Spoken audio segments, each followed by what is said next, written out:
ನಮ್ಮ ಈ ನಯಾನಗರದಲ್ಲಿರುವಂತಹ ಈ ಒಂದು ಸುಖದೇವಾನಂದ ಸಿದ್ಧಾಶ್ರಮ, ಇಲ್ಲಿ ಮಠದವರು ಧಾರ್ಮಿಕ ಕಾರ್ಯಕ್ರಮದ ಜೊತೆಗೇನೆ ಪಾಪ ಹಲವಾರು ಬಡ ಯುವಕ ಯುವತಿಯರಿಗೆ ಸಾಮೂಹಿಕ ಸರಳ ವಿವಾಹ ಕೂಡ ಆಯೋಜನೆ ಮಾಡ್ಕೊಂಡಿದ್ದಾರೆ. ಸೊ ಸಾಮಾಜಿಕ ಕಳಕಳಿ ಇಟ್ಕೊಂಡು ಈ ಒಂದು ಕಾರ್ಯಕ್ರಮನ ಆಯೋಜಿಸಿದ್ದಾರೆ. ಸೊ ಹಾಗಾಗಿ ಇಲ್ಲಿನ ಗುರುಗಳಾದಂತಹ ಅಭಿನವ್ ಸಿದ್ಧಲಿಂಗ ಸ್ವಾಮಿಗಳವರು ಈ ಕಾರ್ಯಕ್ರಮಕ್ಕೆ ಬಂದು ಉದ್ಘಾಟನೆ ಮಾಡಿ ಅಂತೇಳಿ ಮುಖ್ಯಮಂತ್ರಿಗಳನ್ನು ಕರೆದಿದ್ದರು. ಆದರೆ ಮುಖ್ಯಮಂತ್ರಿಗಳು ಮೊದಲೇ ಬೇರೆ ಕಾರ್ಯಕ್ರಮ ಒಪ್ಕೊಂಡಿದ್ದರಿಂದ ಅವ್ರು ಬರೋಕ್ಕಾಗಲಿಲ್ಲ.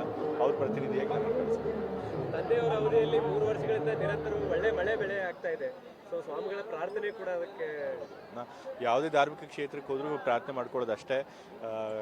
ತಂದೆಯವರ ಅವಧಿಯಲ್ಲಿ, ಆಡಳಿತ ಅವಧಿಯಲ್ಲಿ ರಾಜ್ಯದಲ್ಲಿ ಸುಭೀಕ್ಷೆ ಇರಲಿ, ಮಳೆ ಬೆಳೆ ಚೆನ್ನಾಗಾಗಿ ಎಲ್ರಿಗೂ ಕೂಡ ಅಭಿವೃದ್ಧಿ ಆಗಲಿ ಅಂತ ಕೇಳ್ತೀವಿ.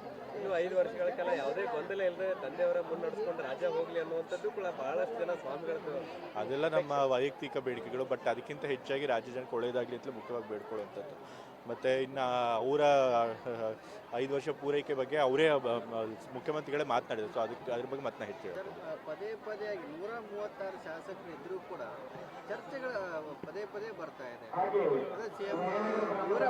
ಈಗ ಎಲ್ಲ ಸರ್ಕಾರಗಳ ಟೈಮಲ್ಲೂ ಕೂಡ ಇದು ಇದ್ದೇ ಇರುತ್ತೆ.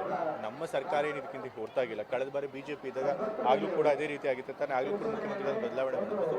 ಎಲ್ಲ ಸರ್ಕಾರಗಳಿದ್ದಾಗಲೂ ಕೂಡ ಯಾರ್ಯಾರು ಆಕಾಂಕ್ಷಿಗಳಿರ್ತಾರೆ ಅವರು ಅದನ್ನು ಕೇಳ್ತಿರ್ತಾರೆ. ಸೊ ಅದರೊಳಗೆ ನಮ್ಮ ಸರ್ಕಾರ ಅದನ್ನು ಹೊರತಾಗಿಲ್ಲ. ಲಕ್ಷ್ಮಣ್ ಸವದಿ ಅವರಾಗಲಿ, ಸತೀಶ್ ಜಾರಕಿಹೊಳಿ ಅವರಾಗಲಿ ಗೊಂದಲ ಆಗ್ತಾ ಇದೆ, ಪದೇ ಗೊಂದಲ ಆಗ್ತಾ ಇದೆ. ಹೈಕಮಾಂಡ್ ಮಧ್ಯಪ್ರವೇಶವನ್ನು ಮಾಡಬೇಕು, ಈ ಗೊಂದಲವನ್ನು ಇತ್ಯರ್ಥ ಮಾಡಬೇಕು. ಈಗ ಗೊಂದಲನ ಇತ್ಯರ್ಥ ಮಾಡಿ ಅಂತ ಕೇಳ್ಕೊಂಡಿದ್ದಾರೆ. ಸೊ ಹೈಕಮಾಂಡ್ ಅವರು ಅದ್ರ ಬಗ್ಗೆ ಸೂಕ್ತವಾಗಿ ನಿರ್ಧಾರ ತಗೊಂಡು ಏನು ಹೇಳ್ತಾರೆ ಗೊಂದಲ ಕೊನೆ ಮಾಡೋದಕ್ಕೆ. ಸೊ ಅದ್ರ ಪ್ರಕಾರ ಎಲ್ಲ ಸತೀಶ್ ಜಾರಕಿಹೊಳಿ ಅಧ್ಯಕ್ಷ ಜೊತೆಗೆ ಎಲ್ಲವೂ ಸಚಿವ ಸಂಪುಟ ಸೇರಿದಂತೆ ಬದಲಾವಣೆ ಆಗಬೇಕು, ಹೊಸ ಮುಖಗಳು ಬರಬೇಕು ಅಂತ. ಈಗ ಪ್ರತಿ ಸರ್ಕಾರದ ಅರ್ಧ ಅವಧಿ ಆದಮೇಲೆ ಸಂಪುಟ ಪುನರಚನೆ ಮಾಡುವಂಥದ್ದು ವಾಡಿಕೆ ಇರುವಂಥದ್ದು. ಸೊ ಹಾಗಾಗಿ ಎಷ್ಟೊಂದು ಜನ ಶಾಸಕರಿಗೂ ಕೇಳ್ಕೊಂಡಿರ್ತಾರೆ. ಸೊ ಅದೇನು ಹೊಸ ಬೇಡಿಕೆ ಏನಲ್ಲ. ಸೊ ಆದರೆ ವರಿಷ್ಠರು ಅದ್ರ ಬಗ್ಗೆ ಸೂಕ್ತವಾದ ನಿರ್ಧಾರ ತಗೊಳ್ತಾರೆ. ದೆಹಲಿಗೂ ಕೂಡ ಕೆಲವೊಂದು ಶಾಸಕರು ಹೋಗಿದ್ದು. ಹೌದು, ನಾನು ಹೇಳೋದಲ್ಲ, ಪ್ರತಿಯೊಂದು ಸರ್ಕಾರದ ಅರ್ಧ ಅವಧಿ ಆದಮೇಲೆ ಶಾಸಕರು ಯಾರು ಮಂತ್ರಿಗಳಾಗಿಲ್ಲ ಅವರು ಕೂಡ ಮಂತ್ರಿಗಳಾಗಬೇಕು ಅನ್ನೋ ಅವಕಾಶ ಕೇಳ್ತಾರೆ.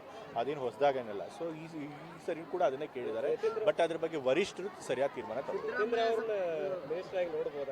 ನಾನು ಈಗಾಗಲೇ ಹಲವಾರು ಬಾರಿ ಹೇಳಿದ್ದೇನೆ, ತಂದೆಯವರು ಮುಖ್ಯಮಂತ್ರಿಗಳಾಗಿರೋ ತನಕ ನಾವು ಯಾವುದೇ ಸಚಿವ ಸ್ಥಾನಕ್ಕೆ ನಾನು ಆಕಾಂಕ್ಷಿ ಅಲ್ಲ ಅಂತ. ಜನ ಬಯಸಿದ್ದಾರೆ ಸರ್, ಯತೀಂದ್ರ ಅವರು ಆಗಲಿ ಅಂತ ಹೇಳಿ. ಜನ ಬಯಸಿದ್ರು ಅಷ್ಟೇ. ನಮ್ಮ ಕುಟುಂಬದಿಂದ ತಂದೆಯವರು ಮುಖ್ಯಮಂತ್ರಿ ಆಗಿದ್ದಾಗ ಮತ್ತೆ ನಾನು ಸಚಿವ ಸ್ಥಾನಕ್ಕೆ ಕೇಳೋದು ಸರಿಯಲ್ಲ. ಸೊ ನನಗಿಂತ ಅರ್ಹರಾಗಿರೋರು ಮತ್ತು ಪಾಪ ಅನುಭವ ಇರುವಂಥವ್ರು ಸೀನಿಯರ್ಗಳು ಇರ್ತಾರೆ. ಸೊ ಅವ್ರಿಗೆ ಅವಕಾಶ ಸಿಗಬೇಕು. ಸೊ ಬೇರೆಯವ್ರಿಗೆ ಸಿಗಲಿ. ಈಗಾಗಲೇ ಹೊಸ ಶಾಸಕರು ಕೂಡ ಹೋಗಿ ಕೇಳಿದ್ದಾರೆ. ಯಾವುದೇ ಒಂದು ಕ್ಯಾಬಿನೆಟಲ್ಲಿ ಯಾವಾಗಲೂ ಹಾಗೆ ಅನುಭವ ಇರೋರು ಇರ್ತಾರೆ ಮತ್ತು ಹೊಸ ಶಾಸಕರು ಕೂಡ ಸೇರಿಸ್ಕೊಂಡಿರ್ತಾರೆ. ಅದೇ ರೀತಿ ಎಲ್ಲರೂ ಕೂಡ ಸಂಪುಟ ರಚನೆ ಮಾಡುವಂಥದ್ದು. ಸೊ ಈ ಬಾರಿನೂ ಅದನ್ನು ಮಾಡ್ತಾರೆ.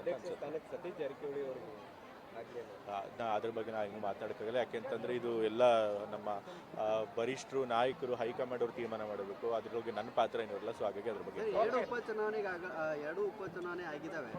2 ಉಪಚುನಾವಣೆಯಲ್ಲಿ ಹೆಂಗಿದೆ, ಗೆಲ್ತೀರಿ ಹೆಂಗೆ? ನಾನು ಬಾಗಲಕೋಟೆ ವಿಧಾನಸಭಾ ಕ್ಷೇತ್ರದಲ್ಲೇ 10 ದಿವಸಗಳ ಕಾಲ ಪ್ರಚಾರ ಕೈಗೊಂಡಿದ್ದೆ. ಯಾಕೆಂದರೆ ನಮ್ಮ ಹೈಕಮಾಂಡ್ ಅವರು ಹೇಳಿದರು, ACC ಸೂಚನೆ ಕೊಟ್ಟಿದ್ದರು, ಒಂದು ಕ್ಷೇತ್ರದಲ್ಲಿ 10 ದಿವಸ ಇರಬೇಕು ಅಂತೇಳಿ. ಸೊ ಅಲ್ಲಿ ವಾತಾವರಣ ಚೆನ್ನಾಗಿತ್ತು. ಎಲ್ಲಿ ಹೋದರೂ ಕೂಡ ಕಾಂಗ್ರೆಸ್ ಪಕ್ಷದ ಬಗ್ಗೆ ಜನ ಒಲವು ತೋರಿಸ್ತಾ ಇದ್ರು. ಸೊ ಅಲ್ಲಿ ನಾವು ಗೆಲ್ತೀವಿ ಅನ್ನೋ ನಂಬಿಕೆ ಇದೆ. ದಾವಣಗೆರೆ ಉಪಚುನಾವಣೆಯಲ್ಲೂ ಕೂಡ ಅಲ್ಲಿ ಯಾರು ಪ್ರಚಾರ ಮಾಡಿದ್ರು ನಮ್ಮ ಸಹೋದ್ಯೋಗಿಗಳು ಮತ್ತು ನಮ್ಮ ಕಾರ್ಯಕರ್ತರು, ಅವರು ಕೂಡ ಅಲ್ಲಿ ಒಳ್ಳೆ ರಿಪೋರ್ಟೇ ಕೊಡ್ತಾ ಇದ್ದಾರೆ. ಅಲ್ಲೂ ನಾವು ಗೆಲ್ತೀವಿ ಅನ್ನೋ ಭರವಸೆ.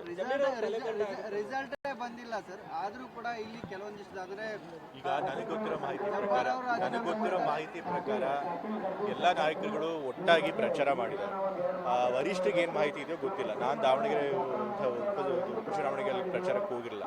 ಸೊ ವರಿಷ್ಠರಿಗೆ ಅವ್ರಿಗೆ ಮಾಹಿತಿ ಇರೋ ಏನು ಮಾಹಿತಿ ಇದೆಯೋ ಅದ್ರ ಪ್ರಕಾರ ಅವ್ರು ತೀರ್ಮಾನ ತಗೊಂಡಿದ್ದಾರೆ. ಸೊ ಅದ್ರ ಬಗ್ಗೆ ನಾನು ಹೇಳೋದ್ನಲ್ಲ, ಅದ್ರ ಬಗ್ಗೆ ನಾನು ಏನೂ ಕಾಮೆಂಟ್ ಮಾಡೋಕ್ಕಾಗೋದಿಲ್ಲ. ಬಟ್ ಜಮೀರ್ ಅವರು ನಮ್ಮ ಪಕ್ಷದ ಒಬ್ಬ ಹಿರಿಯ ಮುಖಂಡರು, ಅವ್ರು ಯಾವಾಗಲೂ ಕೂಡ ಪಕ್ಷಕ್ಕೆ ಅಸೆಟ್ಟೆ. ಅವರು ಕೂಡ ದಾವಣಗೆರೆ ಉಪಚುನಾವಣೆ ಪ್ರಚಾರ ಮಾಡಿದರು, ಬಾಗಲಕೋಟೆಗೂ ಬಂದು ಪ್ರಚಾರ ಮಾಡಿದರು. ಸೊ ನನಗೆ ಅವರು ಪಕ್ಷಕ್ಕೆ ಪ್ರಾಮಾಣಿಕವಾಗಿ ದುಡಿದಿರ್ತಾರೆ ಅನ್ನೋ ನಂಬಿಕೆ ನನಗಿದೆ. ಅಲ್ಪಸಂಖ್ಯಾತರು ಟಿಕೆಟ್ ಕೇಳಿದ್ದೇ ತಪ್ಪಾಯ್ತಾ ಅನ್ನುವಂಥದ್ದು ಏನಕ್ಕೆ ತಪ್ಪಾಗುತ್ತೆ ಏನಕ್ಕೆ ತಪ್ಪಾಗಿರುತ್ತೆ ಅದೇನು ತಪ್ಪಿಲ್ಲ ಅದಕ್ಕೆ ತಲೆದಂಡ ಆಗ್ತದೆ. ಏನಕ್ಕೆ ತಲೆದಂಡ ನಾನು ಹೇಳಿದ್ನಲ್ಲ ತಲೆದಂಡ ಸುಮ್ಮನೆ ಮಾಡಿಲ್ಲ. ವಜಾ ಮಾಡಿದ್ರು ನಜೀರ್ ಅಹಮದ್ ಅವರು. ಹೈಕಮಾಂಡ್ ಅವ್ರಿಗೆ ಯಾವುದಾದ್ರೂ ಅಲ್ಪಸಂಖ್ಯಾತ ಸ್ಪಷ್ಟವಾದಂಥ ಮಾಹಿತಿ ಇರುತ್ತೆ, ಆ ಮಾಹಿತಿ ಆಧಾರದ ಮೇಲೆ ಅವ್ರು ಮಾಡಿರ್ತಾರೆ.